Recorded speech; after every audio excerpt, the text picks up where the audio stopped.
Hello guys, welcome to our own YouTube channel.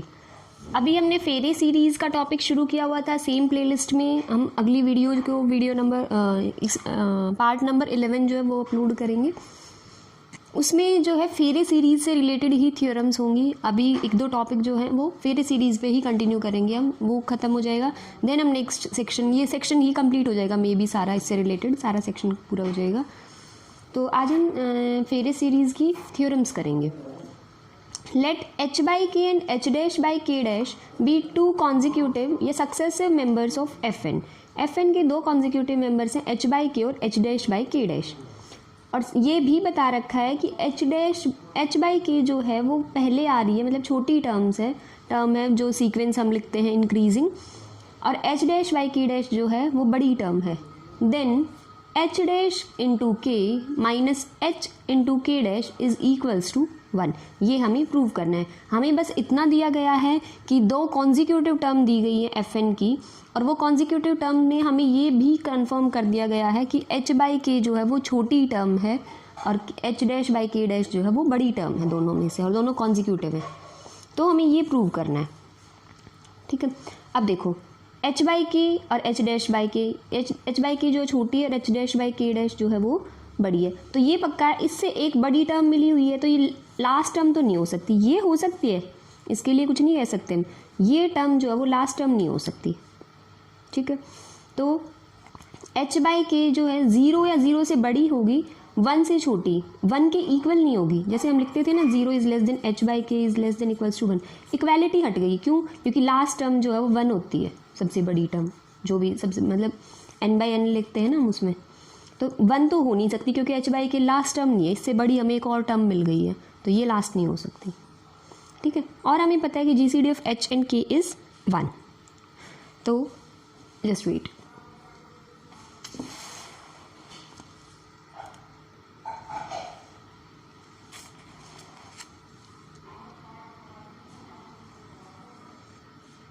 So there exist integers x and y, दो integers मिलेंगे x and y, such that kx minus H Y is equals to 1। अगर x and y का GCD 1 है तो हम दो integers h and k ऐसे x and y ऐसे फाइंड आउट कर सकते हैं, such that kx minus H Y is 1, ठीक है। लेट कर लिया इसका कोई ना कोई सोल्यूशन एग्जिस्ट करेगा, लेट कर लिया वो solution x not y not है। अगर x नॉट y नॉट इसका सोल्यूशन है तो पक्का x not plus are h और y not plus r k, ये भी इसका सोल्यूशन होगा, ठीक है। अब एक वैल्यू चूज करते हैं, क्योंकि इसमें r आ गया जो हम सोल्यूशन लेके आए हैं, तो एक वैल्यू चूज करते हैं r की, सच दैट, ये चीज़ इंपॉर्टेंट है, ठीक है। इन दो चीज़ों से, एक फोर्थ से और एक थर्ड से, ये थर्ड है, इसकी हेल्प से हम क्वेश्चन भी करेंगे। ये थ्योरम है तो ये दो टर्म्स आपको पता होनी चाहिए, इससे हम r की वैल्यू निकाल के और फाइंड आउट भी करेंगे। आगे एक एग्जाम्पल कराऊंगी इसी थ्योरम से बेस्ड क्वेश्चन भी है। हम r की वैल्यू ऐसी चूज करेंगे such that 0 is less than equals to n minus k is less than equals to y, और y की वैल्यू क्या होगी, y not plus r k is less than equals to n, ठीक है। अब हमें पता है x not plus are h और y not plus r k, ये सारे क्या है, इसकी सोल्यूशन है। इस इक्वेशन को एक बार k से डिवाइड करना और एक बार के वाई से डिवाइड करना। पहले इस इक्वेशन को हम k से डिवाइड करते हैं। अब इस इक्वेशन को k से डिवाइड करो पूरे को, kx बाई के is x minus H Y by के is equals to 1 by K, यही बनेगा। इसमें देखो बस ये x वाली टर्म इस साइड छोड़ दी, बाकी दूसरी साइड ले गए, तो 1 by K plus H by K into Y, ठीक है। सो 1 बाई के is less than equals to x, क्योंकि 1 बाई के में कुछ ना कुछ ऐड होने पे x आ रहा है, तो x की टर्म उससे बड़ी होगी या फिर उसके इक्वल तब होगी जब ये 0 हो जाए, ठीक है। x, और x किससे छोटा है, 1 प्लस वाई से, ठीक है। Therefore 1 is less than equals to x is less than equals to y is less than equals to n। तो थर्ड से हमें ये पता चल गया है कि अगर x y की GCD 1 है, so that x by y की टर्म्स किस में है, fn में, ठीक है। तो ये काम हमें इतनी चीज़ पता चल गई है यहाँ से, क्योंकि दोनों की टर्म्स n से 1 और n के बीच में लाई कर गई। k से डिवाइड कर लिया था। नेक्स्ट स्टेप हमने कहा था कि हम थर्ड इक्वेशन को एक बार k से करेंगे, एक बार ky से करेंगे। इसको ky से डिवाइड करो, ky से डिवाइड करोगे तो कुछ ऐसा मिल जाएगा तुम्हें, X by Y is equals to H by K plus 1 by K Y is. अब हमें ये पता है कि एच बाई के में कुछ ना कुछ नंबर ऐड हो रहा है और वो नंबर नेगेटिव तो हो नहीं सकता, ठीक है, ग्रेटर देन इक्वल्स टू 1 से ही शुरू होती है इनकी टर्म्स, तो वो ग्रेटर देन किससे होगा, एच बाई के से। हमें therefore in F N X by Y occur after H by K, कि एच बाई के से बड़ी टर्म है एक्स बाई वाई, ठीक है। अब वो जो बड़ी टर्म है एच बाई के और एच बाई के से एक और बड़ी टर्म है, हमें यहाँ से पता चल गया एच बाई के से बड़ी है एक्स बाई वाई, और क्वेश्चन से पता चला था एच बाई के जो है वो उससे बड़ा है एच डैश बाई के डैश। अब हम ये प्रूव कर देंगे एक्स बाई वाई और एच डैश बाई के डैश एक ही चीज़ है, सेम टर्म है, ठीक है। तो हम क्या क्लेम करेंगे, X by Y is equals to H dash by के डैश, ठीक है।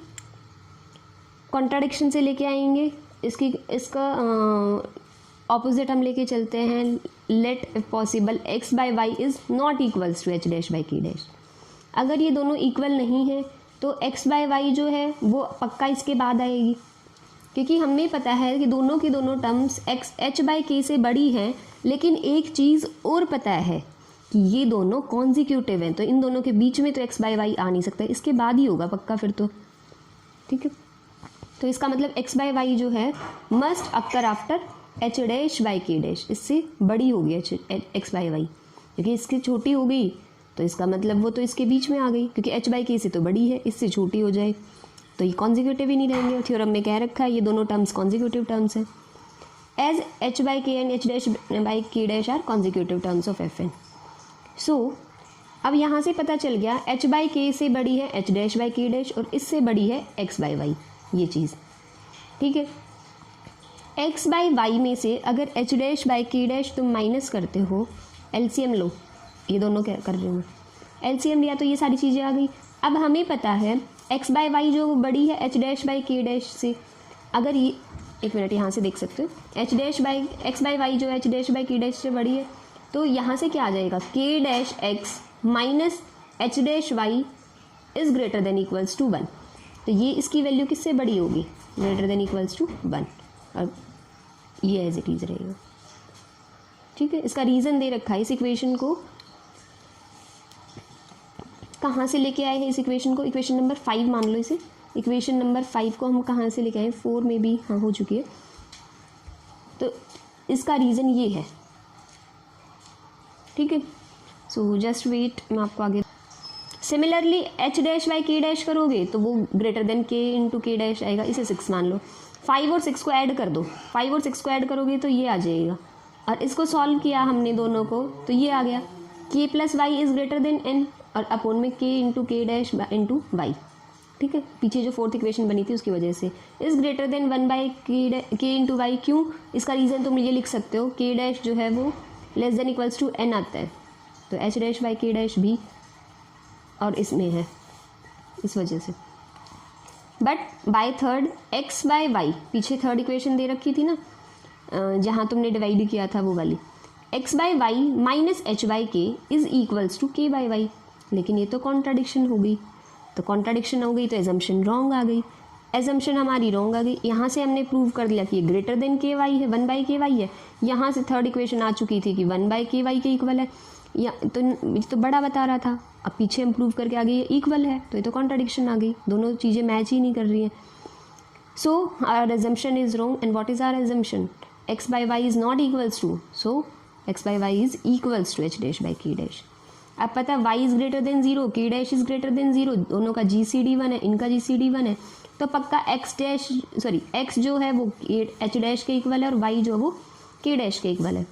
अब एक्स वाई तो सेटिस्फाई कर, जब ये दोनों इक्वल ही हैं, हमने पता है 3rd इक्वेशन में ये जो बनी थी इससे कि एक्स और वाई उस इक्वेशन को सेटिस्फाई कर रहे थे, तुमने देखा भी होगा ना कि एक्स माइनस एच वाई वाला, वो वाला इज इक्वल्स टू 1। अब एक्स वाई इस इक्वेशन को सेटिस्फाई कर रहे हैं और एक्स जो है वो एच डैश के इक्वल है, वाई जो है वो के डैश के इक्वल है, तो इसमें पुट कर दो, एच डैश और के डैश भी करेंगे तो क्या हो जाएगा, के into H dash minus H into के डैश इज इक्वल्स टू 1, यही हमें प्रूव करना था, ठीक है। अब रिमार्क देख लो एक दो, 2 हैं रिमार्क, उसमें क्वेश्चन है इस थ्योरम पे बेस्ड क्वेश्चन। भाई ऊपर क्वेश्चन लॉन्ग क्वेश्चन बनाना हो तो ऊपर थ्योरम दे दो और ये बोल दे कि by using this theorem find out at this. The choice of R, X naught plus are H लिया था ना, वाई नॉट प्लस आर के लिया था। The choice of r gives us an actual method to find h dash by के dash of f n if h by के is given. मतलब अगर तुम्हें एच बाई के दे रखी है तो उससे कॉन्जिक्यूटिव जो एच डैश बाई के डैश टर्म थी वो तुम फाइंड आउट कर सकते हो with the help of value of that R. ठीक है, जैसे example find the next term of 3/5 in F13। F13 में मतलब n की वैल्यू 13 है, F13 में 3/5 अगर एक टर्म है तो उससे अगली टर्म क्या होगी, मतलब ये h बाई के है तो h डैश बाई के डैश क्या होगा। सबसे पहले तो हमें ये पता है, देखो 3/5 की GCD 1 है F13 में, तो 5x minus 3y is equals to 1। जैसे ऊपर लिया था ना kx minus hy is equals to 1, वैसे ही 5x minus 3y is equals to 1। यहाँ से पता चल रहा है कौन सी सेटिस्फाई कर रहे हैं, क्लियरली पता चल रहा है x नॉट y नॉट अगर इसका सोल्यूशन है तो x नॉट की वैल्यू 2 रख लो, y नॉट की वैल्यू 3 रख लो, तो 1 सोल्यूशन बन जाएगा 2 3। तो एक ऐसा इंटीजर r सेलेक्ट करना है, इंटीजर सच दैट वो पीछे वाली टर्म जो फोर्थ इक्वेशन मैंने कही थी इंपॉर्टेंट है, 0 is less than equals to n minus k is less than y not plus r k is less than equals to n। इसकी वजह से r की वैल्यू निकलेगी। ठीक है, जो जो वैल्यू पता है वो रखो। n की वैल्यू इज़ 13, k की वैल्यू इज़ 5, y नॉट की वैल्यू 3, r की वैल्यू फाइंड आउट करनी है, k की value 5 is less than equals to n की वैल्यू 13। सारा सॉल्व हो जाएगा एज इट इज़। सॉल्व हुआ तो हमें पता चल गया क्या टर्म आई, 1 is less than r is less than equals to 2। 1 और 2 के बीच में, 1 से तो बड़ा है, 1 के इक्वल नहीं हो सकता, 2 या 2 से छोटा एक ऐसा इंटीजर, तो r की वैल्यू पक्का 2 ही हो सकती है। तो r is equals to 2 is the only solution. तो r की वैल्यू क्या मिल गई 2।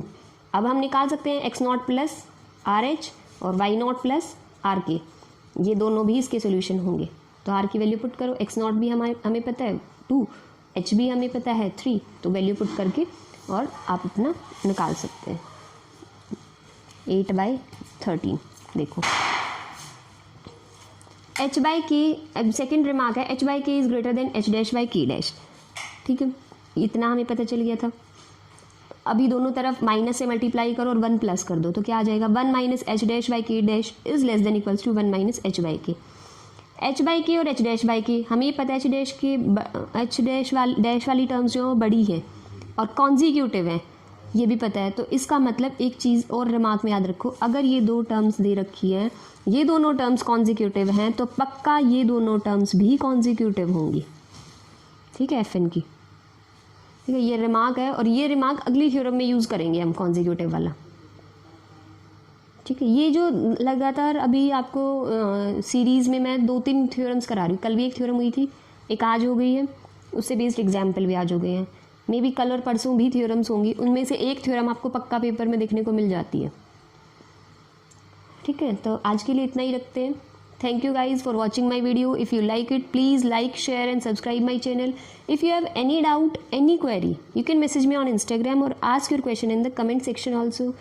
I'll share my UPI ID and my Instagram ID in the description box. Thank you guys.